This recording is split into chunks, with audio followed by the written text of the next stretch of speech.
Hey guys, Joe Miles here with Osseo Gear. This is the Mission Whitetail Podcast. We're going to be doing a deep dive into what it truly takes to kill these mature bucks. We're going to step outside the box and look at the why for gear, tactics, training, and more importantly, the mindset from over 35 years of chasing these magnificent animals all over North America. Thank you for following along and welcome to Mission Whitetail. All right, guys, Mission Whitetail, episode 70. Man, we had a good time last week with, or week before last with Meredith. That was a lot of fun. She's quite a gal and quite a hunter. I've been keeping up with her on social media, and she's steady going after them. Seems like every day that she's off of work, she's out there chasing them just as hard as we are. So pretty cool, but enjoyed having her on. We'll have to get her back later. That was a lot of fun. Wanted to start off with a couple housekeeping things. Osseo is having its Black Friday sale right now. It goes through December 2nd. Isn't that right, Andrew? December 2nd. But it's up to 50% off on some of the stuff. I think it ranges anywhere from 20 to 50% off on gear. It's the biggest sale of the year, and man, it has gone crazy. I know, took all the boys to lunch today. I've been gone, and I'll get into that in a minute, but I've been out in Kansas. Took all the boys to lunch today, and man, guys are worn out and stressed, and I told them there's definitely a light at the end of the tunnel with Black Friday and Christmas, coming up, and then we get into January, February, it slows down for us, but really appreciate all the support, guys, with Osseo Gear, and if you need to pick any last-minute items up or something to round out your kit, now's a great time to do it with the Black Friday sale. Also, the Bobby Worthington course, we had 40 spots open for that this year, and we haven't really advertised it much. It went on one Southern Outdoorsman podcast. I've talked about it a couple times here. We'll be bringing it up on the Chasing Giants podcast here probably in a couple weeks as well, but there are only 16 slots left, so that thing's over half full. I think the first date is already full, and then there's maybe one or two spots in the second one, a couple spots in the third one, and then the fourth one, I think there's 6 or 8 spots left in that one. If you want information on that, just send it to joe@osseogear.com, or for our Amish friends, y'all can definitely call in to the Osseo number, and they will let you know when the dates are and all the details. So that's kind of the housekeeping stuff I wanted to start out with, and then I want to get into, like always, some real hunting-specific stuff, and then we've got some question and answer stuff here at the end. So I have been in Kansas for, I think I hunted for 10 days. 6 of them were all-day sits. I had a couple hot weather days that I didn't sit all day, but really wanted to test some gear on some cold days and continue on with the rut funnel approach that I've been using the last couple years. And I have to say, it worked incredibly well. Probably the best rut as far as seeing bucks in range that I have ever had. I'd have to go back and count it up, but I know it was more than 16 different bucks that I saw, anywhere from a year and a half old to one big 150, 155-inch 8-point. There was a really big deer in there, well over Boone and Crockett, that I kind of had my sights set on. I only got 3 pictures of him, and they were about 5 days apart. And I did not get drawn in Kansas this year, so I was hunting on a landowner permit. I've got 2 small farms that gives me enough land to get a landowner permit. And so I was kind of locked in, or 100% locked in to those 2 small farms. And I hunted one of them pretty much the entire time. And the way I had it set up, and Andrew, who's in the studio today with me, he actually went out and filmed a lot of this and helped me set them up, along with Chris Seymour, who we hunt with out there. But I guess we should talk about the things that we did right, and then we can get into the things that I learned. I won't say that I did something wrong here, but there are things that I learned. So the first thing is, we went out in I went out there the first time in March to look. We'll talk about this one property because that's where I hunted, and found 2 really good funnel spots. One of them was for kind of a south wind or really any east wind, and it was the funnel of all funnels. There were 4 big trails that all came together, and Andrew, we need to do like a breakdown on this where I can draw it out or get an aerial, because it's going to be hard for guys listening to get it, but I'm going to try to verbally describe it. But then we'll probably link it to a YouTube video later on so that you can really see a diagram of this. But I'll try to explain it. There was a big creek that is on the north boundary of this property, or excuse me, the west boundary of this property. And it's significant. It's got some real big washouts and some steep banks that the water's washed out. The deer really can't get up and down. And we kind of followed that and found where 4 big trails came together. And then on the east side of that were some drainages that came off of a field, a double drainage kind of with a hump in between them that even forced the traffic down even more towards that creek. And then when you got to the creek, it was a big sheer bank. And this was a low spot. If you can think of that north and south, it's where 2 ridges came together, and there was a nice subtle low spot there for the north and the south, but the east and the west, to the west you had the big creek bank, and then to the east you had those double drainages, so it just naturally forced them right there. And for any east wind, I could be set up in that funnel. And the first day in, it was a big rain shower that first morning. No, that's not right. I hunted it in the afternoon, and it was sunny, and I had a buck. The first day I got there, I hunted it that afternoon and had a buck chase a doe right under my stand and got all kind of crazy footage of him. He's a 115-inch 10-point, but, I mean, he was clucking, grunting, moaning, groaning, stomping his feet, trying to get her to move, and all this happened right under my stand. Pretty neat footage. And then the next morning, it was a terrible thunderstorm from like 4 in the morning to 6 in the morning. And I didn't get in the stand until about 6:30. And before I got in, there were 3 bucks that came through that funnel. And I sat until 11. So from really 6:30 to 11, I saw 6 different bucks, and they were all within 20 yards, 20 to 15 yards. They came through that funnel. Every deer I saw that morning I could have killed. I wish I'd had my recurve. I had about 140-inch 8-point that came right in the funnel and stopped and just stood there for 5 minutes. I don't know if he was smelling where that doe had been or what, but he was just down in the funnel. Got obviously really good camera footage of him. And if I'd had the recurve, I definitely would have shot him. Wind switched, and I got up in the north or the west wind spot. And for this, it was a bit of a challenge because I had to first of all go around to the other side of the property, meet with the adjoining landowner, and get permission to walk across their field. And they were super pleasant people, really, really nice. I went in, introduced myself, told them I was their new neighbor, and sat in their kitchen for 15 minutes. And they said, yeah, for sure, park right here. You're welcome to walk across any of our stuff that you need to walk across. Have at it. If you get one down, need a four-wheeler or need any help, let us know. Just super, super nice people. So that was how I was going to access for that west wind funnel. I guess the issue with it was about a 30-minute walk across a cut cornfield.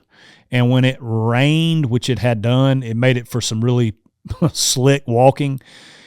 In hindsight, guys, Kansas for me is a 17, 18-hour drive. And so I like to fly that. And I've got 2 big duffel bags, one that I'll put my little mobile Lone Wolf custom gear stand in, along with 3 sticks and 8ers, and then I'll put a bunch of clothes in there. Then my other bag, I'm able to put my bow in and the rest of the gear I need. But there is nothing like having your truck with all your stuff in it. And yeah, it's a 17-hour drive, but I'm starting to lean back towards making that drive, maybe splitting it up, maybe going to Kentucky and hunting a couple days and then going on to Kansas or something. But if I'd had my e-bike, it would have made it so much easier to get across that field. I could have driven down the edges. And the flip side of that is I got to test a lot of clothing, making that walk in the mud in some 25-degree 30-mile-an-hour wind mornings, having to walk all the way across there and get hot and then get up in the stand and survive an all-day sit with high winds. We had a bunch of high winds. And maybe we can get into that a little bit, Andrew. I'll make a note here on the questions to go over gear. But I want to stick on the funnels right now while I'm on that topic. So made the walk across the field. And because the reason for that is because this particular property is a giant bedding area. And if I'd come in from the opposite side, I would have just walked right through the middle of everything. And coming from the opposite side, I'm able to get right in the wood line. It was about 75 to 100 yards inside the wood line where this funnel was. And I want to describe it because it was a really good learning experience for me. You know, I've hunted tons of funnels and tons of different ground and different locations, but this one was pretty unique. And I actually talked to Bobby a little bit about it while I was out there, and he calls it a soft funnel. The funnel was too soft, and I call it almost a false funnel, meaning that when you walk in there and see it, you're like, oh yeah, this is a funnel. But then when you realize what's going on, when you start seeing deer movement, you realize, man, it's kind of a false funnel, or it's not really pinching the deer down enough to consider it a real funnel type setup.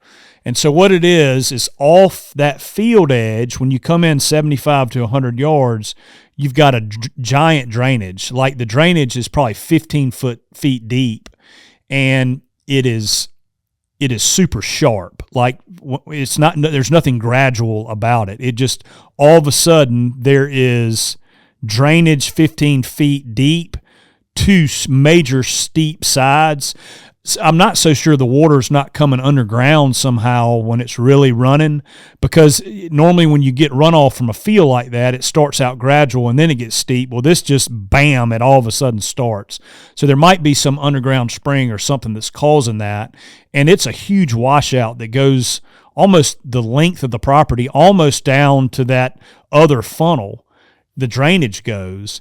And when I walked that in March, I was like, all right, this is the spot. If I get a north or any west wind at all, which normally you get in November, this is going to be where I kill if a good deer gets in here. And I thought plan B would be the other end. And the reason I thought the other end, or that west, or excuse me, the east wind funnel. I know this is confusing. I need to illustrate all of it. But the east wind funnel, where those four trails came together, the reason I kind of had a gut feeling that it might not be the best is because it was kind of a trails to nowhere. And what I mean by that is up above it on the property is a huge, thick bedding area. Perfect, right? That is wonderful. But then as you follow that thing out, it kind of tapers down into less and less woods, runs into a highway, runs into a cattle pasture. There is a creek down there, and it does go for a ways, but there's just not a whole lot down there like bedding or cover that would really make a big deer want to go back and forth between the two. Now, again, I saw 6 bucks that one day going through there, and believe it or not, a lot of them were down and back. They would go down, and I might not see them until the next day, but then they were coming back through there. I feel like if there had been another real big woodlot or big CRP or big thicket down there, that would have really helped and made that spot a lot better. And then we get up here to this other end, the west wind funnel, we'll call it, with the giant drainage. When I went in there and walked it, I just saw the big trail running up parallel to it and the trail coming around the end of it. And I said, okay, this is it. And what I should have done is continue walking that thing better, and walked up to the field, walked back to the east, walked back to the west, and what I would have found are there were more parallel trails going just inside the field edge. And I would have seen better that the spot is down in a bowl, a bit of a bowl, with giant cedar thickets on both sides. And I know a lot of you guys are already going, oh, yeah, wind is what killed you. And you're right. When I got in that, the wind was blowing a couple of the days over 15 miles an hour all the way up to 30 miles an hour. And the first hunt in there, I had some does that were straight west of me with a west wind coming out of the west into my face. And they're completely upwind, and they blew at me. I thought they saw me, and I was like, there's no way they saw me. Well, then it happened the next day as well, and I started checking with my milkweed, and when I tell you I've never hunted in a place that had more vacuums, more wind tunnels, and more swirling than this place, I mean, you would sit there, and without the milkweed, you would never know this. The wind, I was feeling it dead in my face. I would drop the milkweed, and it would blow behind me, and then it would shoot straight under my stand like a tunnel and blow right back to the west. And then sometimes I would drop it, and it would swirl around for a minute, and it would shoot up like it was coming out of a geyser. It was the wildest experience I've ever had in any type of a lot of times in those bowls and stuff, you'll get a little bit of a swirl, but this was crazy. And I equate it to those real thick cedar thickets, that wind trying to navigate through there so forcefully. It was hitting off of trees and those thick cedars, and it was causing it to do acrobatics. And so it really got to a point that I couldn't hunt it. I knew that I saw quite a few bucks in there. Nothing. The one big 8-point that I did see, he was following a doe, and I had him within 20 yards. And it was kind of up in the morning, 10, 11 o'clock in the morning, and I elected not to shoot him because I really kind of had my mind set on that. Not on that Boone and Crockett, but he never. Last picture I got of him was on the 13th. So what I was going to do if I'd had more time to hunt there was I was going to go down to that other funnel and set a stand for a west wind and just kind of live right there. But I ended up running out of time, and I had to get home. We're going into Thanksgiving week, and I'd been out there quite a bit. As I mentioned earlier, Black Friday sale was going on, so I had to get home. But incredible rut as far as the one spot having every deer that I saw come through there. The other spot was a major learning lesson, a learning experience. And when I go back to that property to pull all my stuff in February, March, I'm going to walk that a whole lot more and see if I can get up higher where those trails were that were paralleling the field. Quite a few deer were going through there. And I feel like if I wrap all those trails around, I'm going to find another pinch point. And that's what I got to do, because that spot, although it looks perfect on paper from a wind perspective and a really pinching perspective, it's not the best spot to be for a west wind. So work to do on that property, but I think it'll be well worth it because there were some up-and-coming bucks in there. And then there was the one big one. Now, he could have gotten killed, could have gotten hit by a car. I don't know. I have not gotten a picture of him until the 13th. I don't have any food in there. There's no feeder. There's no corn pile. There's no food plot, nothing. One of the neighbors does hunt pretty regular. He had a big rifle stand set up, and as I was talking with the other neighbors, they said he was a big hunter. So he could have gotten the deer. I don't know.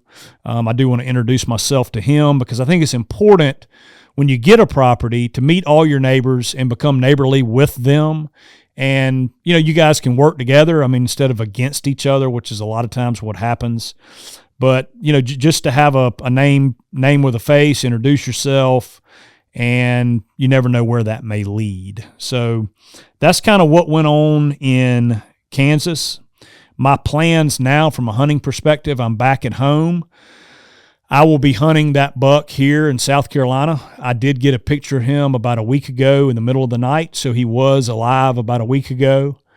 So I'll start moving some stuff around there, and then we've got Mexico and Texas coming up. I'm excited about that, get into some warmer weather and get to experience the rut again. Andrew and I are leaving on the 3rd. That's next Tuesday to go to Mexico. We're going to film all of that, and the rut will just be getting going down there. So, and it's vicious. There's lots of snort, wheezing, scraping, rubbing, fighting, chasing. It's everything that you want to see, and we get to see it all again. So that's the beauty of traveling south. In the 1st of December is getting it, getting a second rut in. So excited about that. We'll see what happens here in South Carolina. A lot of big deer hit the ground. A lot of buddies kill bucks. I can't rattle them all off. Our very own Wells Fleming here in South Carolina got his biggest buck to date with a bow. Pretty cool story. Might have to get Wells on here one time to tell his story if he'll do that. What do you think, Andrew? You think he'll do it? 50-50, yeah. So I don't know. But, he got a really nice one in South Carolina. So going to break into some Q&A here. And we ran a little thing on the Mission Whitetail, maybe ICO page to submit some questions, and we got 8 pretty good ones here. Let's see. What was the thing I wrote down, Andrew? Go over the something. Oh, the gear I used. Yep. Sorry, guys. I don't mean to derail things, but I do want to go over that. Like a layering system for those long walks. All right, the first question. I'm sorry. I hope you're listening. I didn't write down the names of who sent these in, but this guy was super frustrated about wind. He wrote in and said, man, it doesn't matter what the Weather Channel predicts. When I get to my hunting place, the wind is always opposite or different. It's never what the Weather Channel says it's going to be. And what do you do in that situation? Because let's say you're 45 minutes from your house, you look at the weather, you got a northeast wind. According to that, you get to your property and it's a dead south wind. So a couple ways to combat that is the more you hunt that property, the more you're going to be able to know exactly what's going to happen. So you look at the weather and all of your weather apps say north wind, you get to the property and it's west. Okay, if that happens continuously, well then right? It's a process of elimination. If they say every time it's north, north, north, really what that's doing at your property is going to be a west. Or they say south, south, south, you get to your property, it's going to be an east. Pretty simple correction. The real issue, I'm sure, is that he would get most of the time the wind would be wrong, but sometimes it would be right, and sometimes they would call for a north, he'd get there and it'd be west. Sometimes they'd call for a north and he'd get there and it'd be for an east. So the best thing you can do is at your gate or at your campsite or wherever you park is to have a wind vane or a windsock so you can know when you get there what the wind is doing. And then you can plan the stand that you're going to based on that, or the area you're going to hang based on that. And then I want to have stands hung for multiple winds, right? I talk about that east funnel and going in and putting a stand in for the west. I literally, in the middle of the day, if the wind had switched, could have climbed down, walked 50 yards and climbed up in the other stand, and I'd have been right where I needed to be. Now, I get everybody doesn't have super tight funnels. There's a lot of flat ground hunting, and you might want to hunt this food plot where you have a stand or this field edge or this scrape line or whatever it may be. But that's another thing that I've got to do a better job at is when I find those ideal spots, hang stands for east and west or north and south. So I've got stand on each side.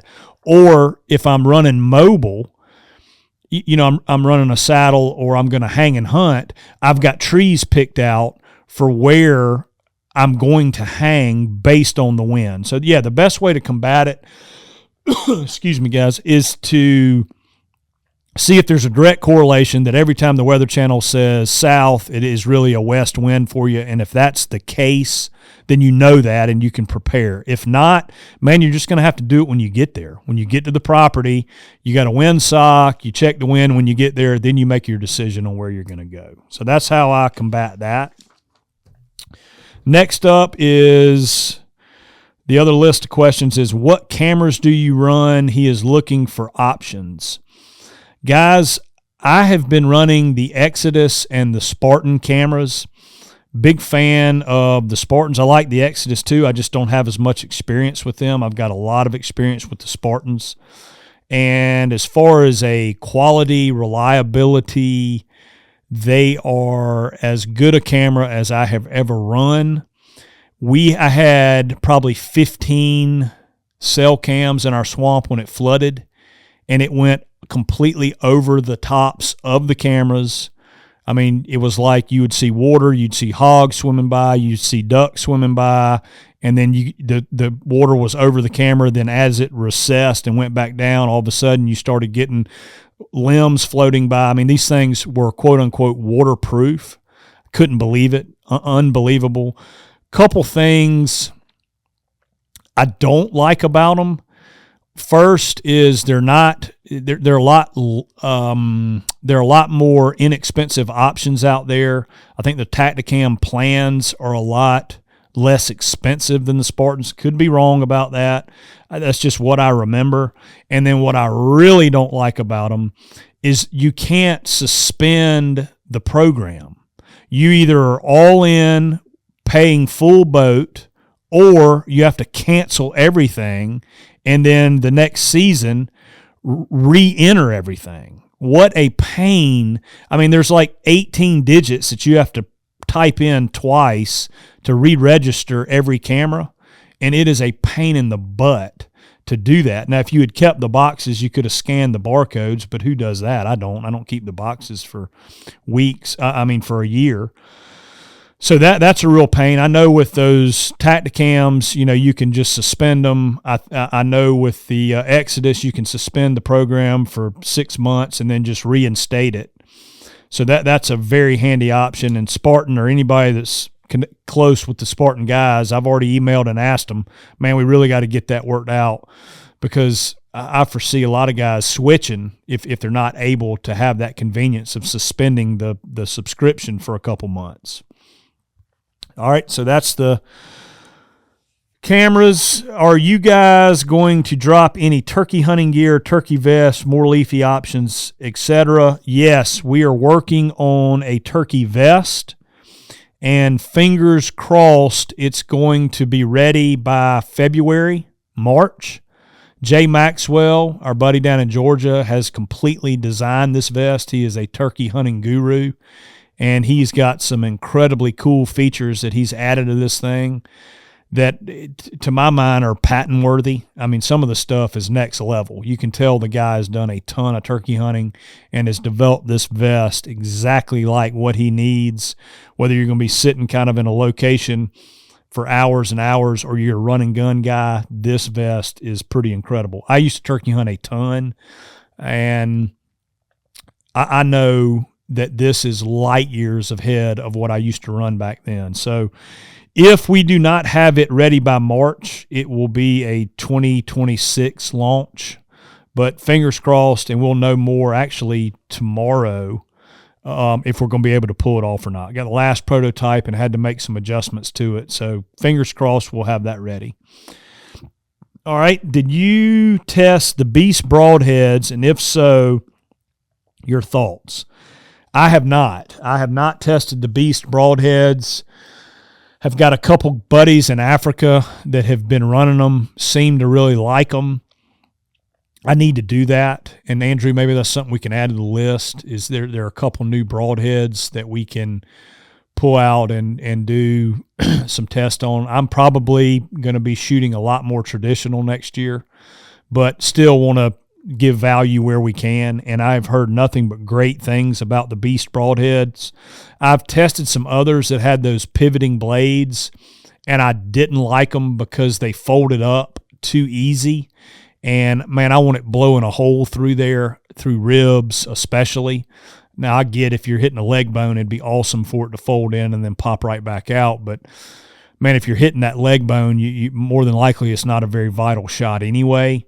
Depending on the angle, it could be. But, man, I want it staying open and blowing through those ribs and getting me two big holes. But I think the penetration on them is great. And again, I'm talking without having ever held one in my hand or shot it through anything. So I cannot give any type of report on that other than I would like to try them. What I can give a report on is the Mega Meat, most devastating broadhead I have ever shot at anything. Unbelievable head. We've killed a ton of stuff in the last year with those heads, and can't say enough about them. That wasn't the question, but I threw that in there. What detergent do you utilize to wash your Osseo gear for scent-free and UV restrictions?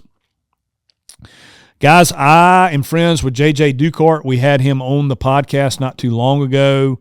He's got that phase system, and I really like their detergent for washing my clothes. It does not have any UV brighteners in it, and it is completely scent-free, and it kills all the odor in your clothing. So that would be what I say look into. You can get it from the Deer Society or the Illusion Game Call Systems. Just look up, Google those things, or call the Deer Society or Illusion Game Systems. It's called Phase, and they've got some body lotion. They've got shampoo or body wash, the detergent. They've got really good, if you need to get some, I was mentioning milkweed earlier. They've got some great milkweed canisters. They make a really good grunt call. So all of their products are switched on and made by guys that are addicted to whitetail hunting like we are. So, yeah, you can check those out. As far as UV, if you're worried about your clothing coming in with UV, or the old ball and chain washes them, that's what I call my wife, the ball and chain. She's not here to defend herself, is she, Andrew? If she accidentally throws the Tide in there on top of them, then ATSCO, and I don't know how you spell that, guys. You're just going to have to Google it. But ATSCO makes a laundry detergent that is 100% made to remove any UV brighteners. Andrew's looking it up on his ATSKO, and I think it's atsko.com, right? Well, just Google it, and it'll come up. And they're actually out of South Carolina, or they were. They could have sold. But ATSCO is the name of it, and they are guaranteed. We've tried it.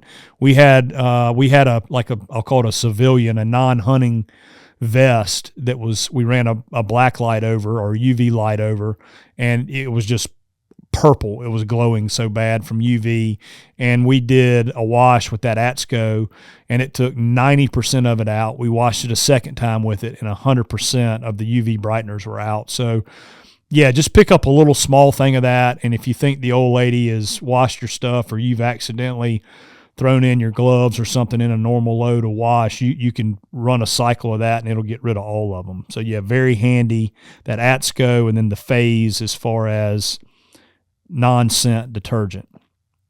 All right, how do you pack all your extra layers in your pack for the walk-in?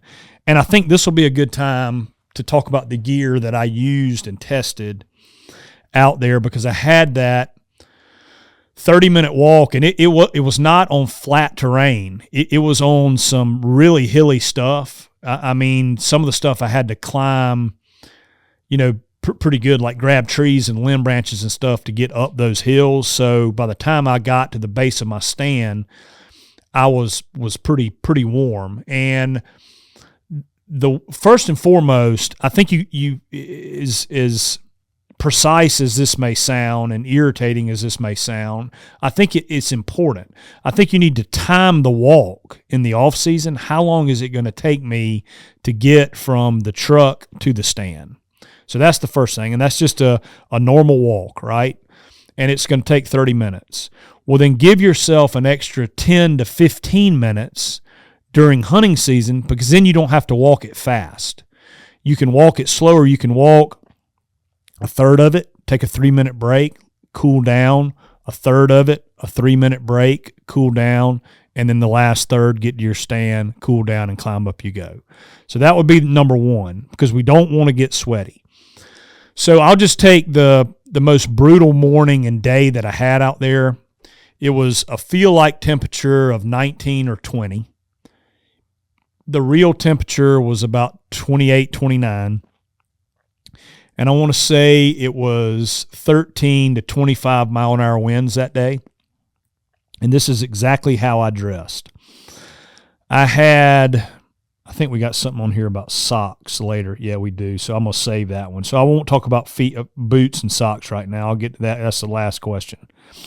I had on my heavy base layer bottom. Excuse me. And I had on our midweight pant. And then I had my heavy base layer top. And I had on my midweight hoodie. And that was in my glove, my lightweight gloves. That's what I wore for the hike in. What I had in my pack, I had the puffy jacket, and then on the back of the pack, on the cinch straps, I had the midweight bibs or the Sherpa bibs, and I had my Sherpa jacket. That's what I had, and that's how I packed it. And I carried all of that in, and I took my time. When I got to the base of the tree, I unzipped my pack, put my puffy jacket on, and I put the bibs on, and I left everything open. Also, I did not have my hat on for the walk-in. I had my hat on one of the straps with a buckle on my pack. I did wear the hood of the midweight hoodie. I talk about all the time how you can regulate temperature, keeping your head warm. So the beginning of the walk, I had the hood up, and then as I warmed up, I took the hood off. And then, of course, on our base layers, we have half zips, and that midweight hoodie is a half zip. So I opened both those up, and I had the vents open on my pants, and it worked perfectly. And then when I got to the tree, I still left everything unzipped as I was cooling down, but I added the puffy jacket, left it unzipped, put the bibs on, left them unzipped, the chest area and the leg area, climbed up in the stand, had my safety harness on, obviously, took my Sherpa jacket, and I had a fork of a tree, and I put it in the fork of that tree, and then I sat down and just cooled all the way down, put my hat on, zipped everything up before all the heat escaped.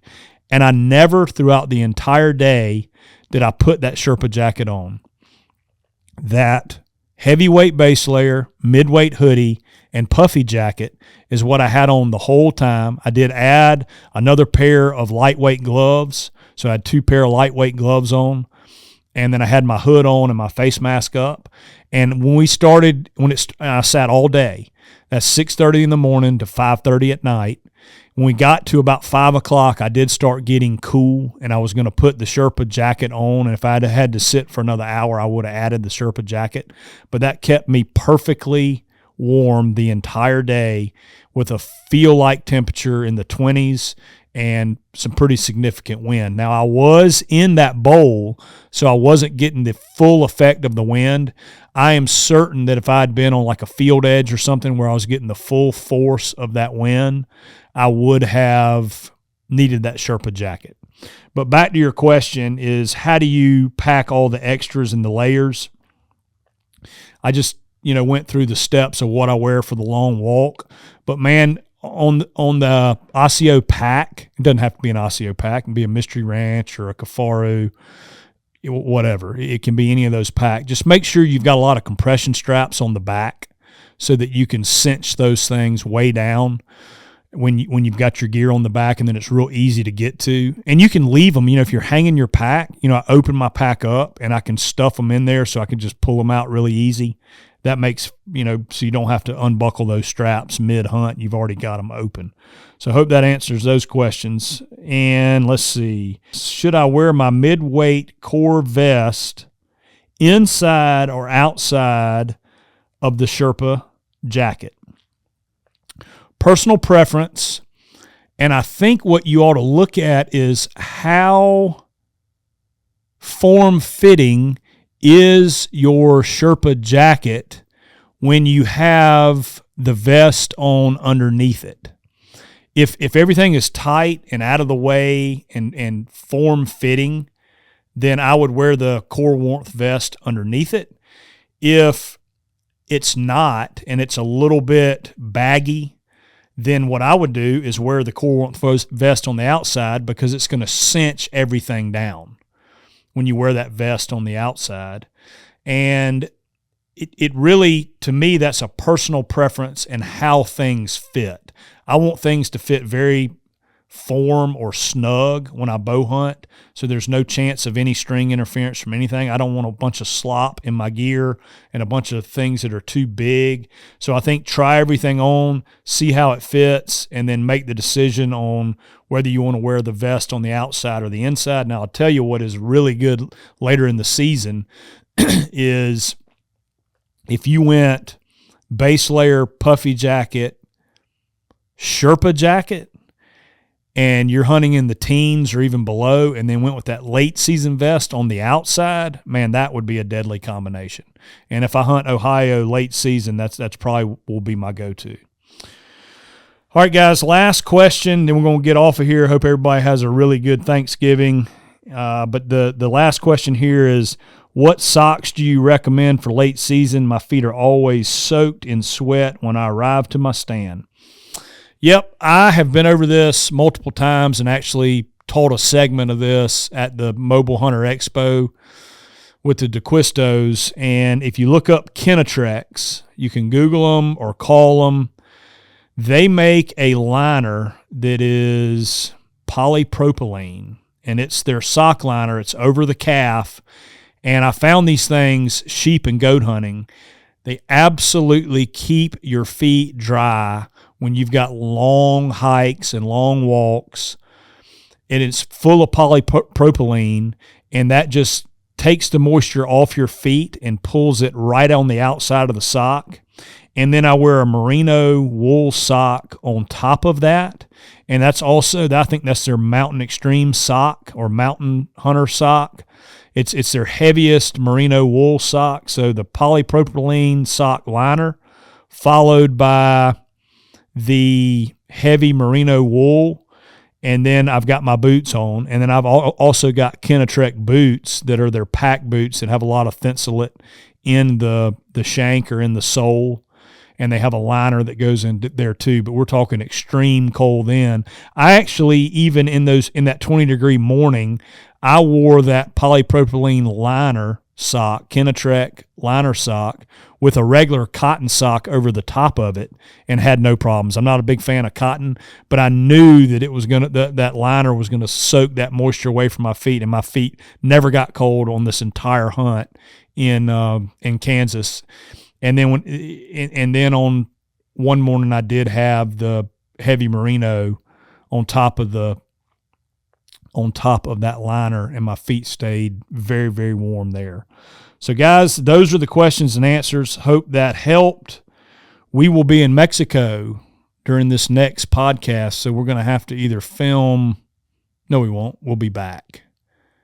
We'll be back. It's a season update, and we can do the season update from Mexico. So that's what we'll do, guys. As long as the cartels don't kidnap us going across the border, we're going to be down in old Mexico hunting whitetail for the rut. That is our plan, guys. Congratulations to everybody that's knocked down a big buck out there. As always, please send your information, feedback, what you're seeing, what you're doing. We love to interact with everybody. Send that to joe@ociogear.com. Until next time, boys, enjoy the end of the rut. Happy Thanksgiving. Stay safe.